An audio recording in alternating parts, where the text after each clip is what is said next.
एक दिन राजा विक्रमादित्य अपने शयन कक्ष में सो रहे थे। अचानक उनकी नींद करुण क्रंदन सुनकर टूट गई।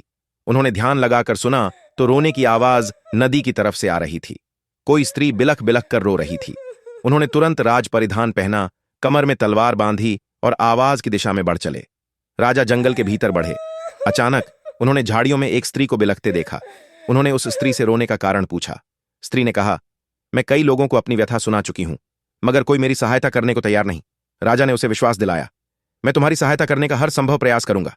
स्त्री ने बताया कि उसका पति एक चोर था और पकड़े जाने पर नगर कोतवाल ने उसे वृक्ष पर उल्टा टंगवा दिया है। राजा ने पूछा, क्या तुम इस फैसले से खुश नहीं हो? स्त्री ने उत्तर दिया, मुझे सजा से आपत्ति नहीं, परंतु मैं अपने पति को भूखा प्यासा तड़पते नहीं देख सकती। राजा ने पूछा, अब तक तुमने ऐसा किया क्यों नहीं? स्त्री बोली, वह बहुत ऊंचाई पर टंगा है और कोई मेरी मदद करने को तैयार नहीं। राजा ने सहमति जताई। दरअसल वह औरत पिशाचिनी थी और वह लटकने वाला व्यक्ति उसका पति नहीं था। वह उसे राजा के कंधे पर चढ़कर खाना चाहती थी। जब विक्रम उस पेड्डियज के पास आए तो वह उस व्यक्ति को छट कर गई। तृप्त होकर विक्रम को उसने मनचाही चीज मांगने को कहा।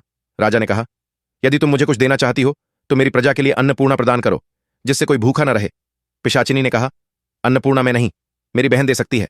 राजा झोपड़ी के पास पहुंचे। पिशाचिनी ने आवाज दी और उसकी बहन बाहर आई। उसने विक्रमादित्य को अन्नपूर्णा पात्र प्रदान कर दिया। राजा उसे लेकर महल की ओर लौटे। रास्ते में एक ब्राह्मण मिला। उसने राजा से भोजन मांगा। राजा ने अन्नपूर्णा पात्र से कहा, ब्राह्मण को पेट भर भोजन कराओ। ब्राह्मण आश्चर्यचकित रह गया। पेट भर भोजन करने के बाद उसने राजा से कहा, यदि आप दक्षिणा देना चाहते हैं तो मुझे यह पात्र दे दीजिए। राजा ने बिना संकोच पात्र उसे दे दिया। ब्राह्मण आशीर्वाद देकर चला गया। राजा विक्रमादित्य ने यह सिद्ध कर दिया कि सच्चा राजा वही होता है जो अपनी प्रजा के लिए सबसे बड़ा बलिदान दे सके। अगली रोचक कहानियों के लिए चैनल को सब्सक्राइब करें।